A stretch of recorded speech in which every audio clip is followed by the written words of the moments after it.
Živijo vsem. Danes se bomo pogovorili o litiju kovin, pravi kovinski magiji.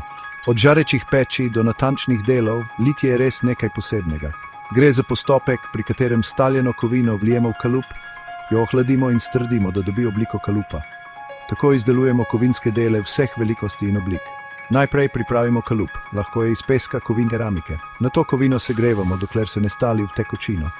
Sledi zabavni del, vlivanje staljene kovine v kalup. Med ohlajanjem se strdi v želeno obliko. Ko se kovina strdi, odstranimo kalup. Lahko ga razbijemo ali pa odpremo, če je kalup za večkratno uporabo.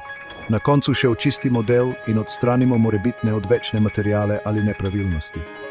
Obstajajo različne vrste litija, litije v pesek, kjer uporabljamo peščene kalupe, tlačno litije s kovinskimi kalupi za večkratno uporabo in litije po izgubljenem vosku, kjer voščen model nadomestimo s kovino.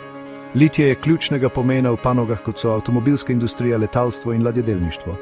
Omogoča nam izdelavo kompleksnih delov z veliko natančnostjo. To je čarobnost litija.